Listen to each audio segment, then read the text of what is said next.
Bonjour Hélène Touy, la Belgique vient d'inscrire dans sa constitution le bien-être animal. C'est le 6e pays de l'Union européenne à le faire, notamment après l'Allemagne ou l'Italie. C'est la solution pour faire évoluer la place des animaux dans notre société. Bonjour.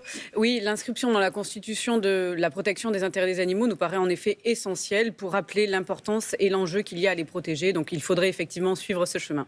Le bien-être animal, c'est la raison d'être de votre parti. Vous dites tenir compte des animaux, c'est bon notamment pour l'environnement, la santé, le pouvoir d'achat. Quel modèle de société vous proposez à travers le bien-être animal ?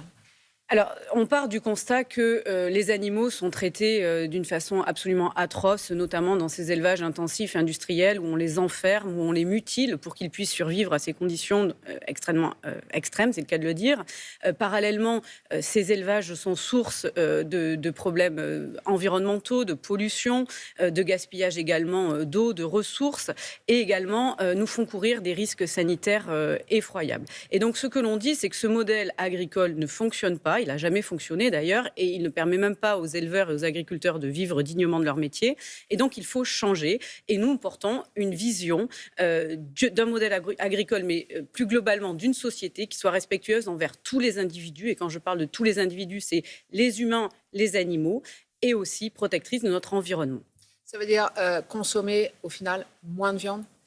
C'est de toute façon inéluctable. D'abord, évidemment, pour des raisons éthiques, on ne peut pas continuer à utiliser les animaux comme des ressources, comme on le fait. Et on l'a vu, pour des problèmes de santé publique, des problèmes sanitaires. Vous chiffrez cette consommation ? Oui, diminution de 50% de la production et de la consommation de produits d'origine animale sous 5 ans.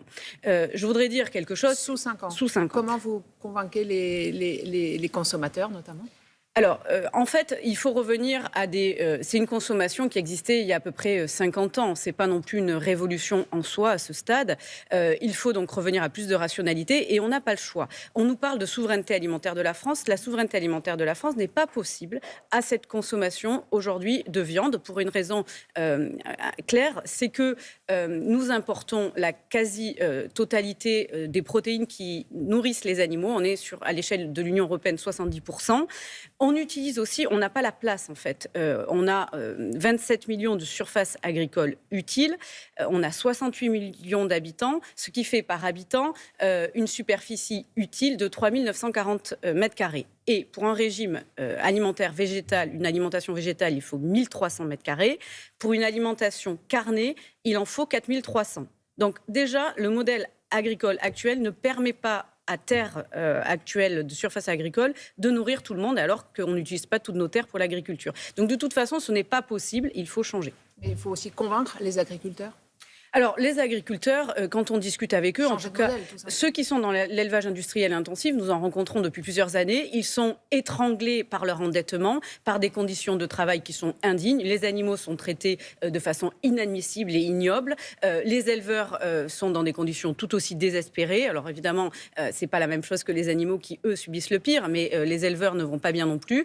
Et donc, eux, ils veulent sortir de ce modèle. Il faut juste les aider. Et ce que l'on propose, c'est de mettre les subventions publiques, parce que ça coûte beaucoup d'argent public, on nous parle de déficit public, on finance, on abreuve un système qui détruit tout le monde, les humains, les animaux et l'environnement, et nous on veut aller sur du végétal, donc faire les transitions des subventions vers le végétal. En janvier-février dernier, les agriculteurs ont fait des blocages, ils manifestaient contre la baisse de leurs revenus, ou aussi le trop de normes, notamment venus de Bruxelles. Est-ce que pour vous, cette crise agricole, elle est réglée aujourd'hui ? Alors d'abord, ce que l'on a vu de cette crise agricole, c'est surtout les syndicats de l'agro-industrie. D'accord ? Ils ne sont pas représentatifs, ces gens-là, et ce sont d'ailleurs les premiers qui exploitent et qui mettent les éleveurs, les agriculteurs dans ces situations catastrophiques. Ils ne sont pas représentatifs. Quand on discute, moi je suis de la campagne, je discute avec ces agriculteurs, eux, ils veulent effectivement qu'on puisse sortir de ce modèle agricole productiviste qui nuit à tout le monde. Et donc, il faut effectivement les aider dans cette voie-là, donc allouer les subventions publiques à des modèles vertueux pour les animaux, pour les humains et pour l'environnement. Nous avons les moyens financiers, il manque la volonté politique, nous l'avons, ce que les autres partis politiques et notamment ceux responsabilités n'ont aujourd'hui pas. Il y a aussi un sujet, c'est celui de la transparence, d'où viennent nos produits, l'origine. Justement, le gouvernement annonce la création de l'étiquette origine info sur les produits alimentaires transformés afin de connaître donc l'origine. Pour vous, c'est un gadget ou au contraire, ça va dans le bon sens ? Alors c'est un gadget parce que si vous faites référence à l'étiquetage notamment de l'ANSES qui classe avec la note E pour le respect de la réglementation minimale, ça veut dire quoi? Ça veut dire qu'aujourd'hui la réglementation minimale, elle est classée E, donc la pire des notes. Donc ça veut dire que les animaux, ça ne va pas et c'est une évidence de toute façon. Donc il faut des normes pour changer cette situation. Il faut arrêter l'élevage industriel et intensif, c'est ce que nous portons.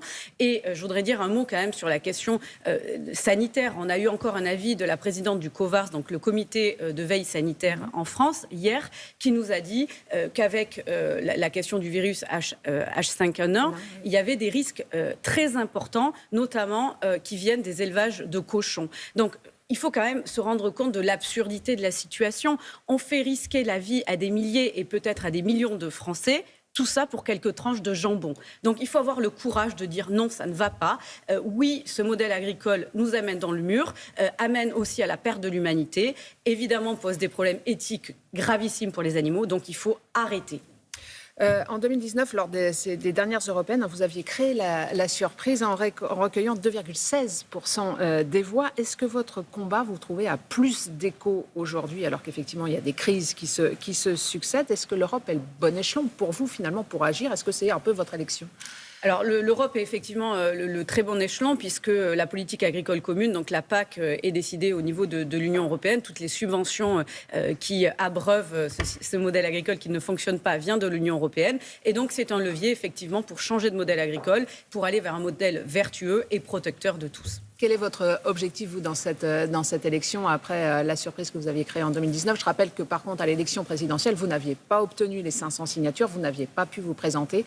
Qu'est-ce que vous visez aujourd'hui? Alors, pour nous, clairement, on vise plus de 5% pour avoir des eurodéputés qui iront au Parlement européen défendre chaque minute, chaque seconde les animaux, parce que nous avons la cause animale chevillée au corps, que nous avons la science avec nous, les connaissances, la raison et l'éthique. Et donc, nous voulons porter avec toute cette détermination ce modèle qui est le seul, en fait, responsable, éthique et rationnel.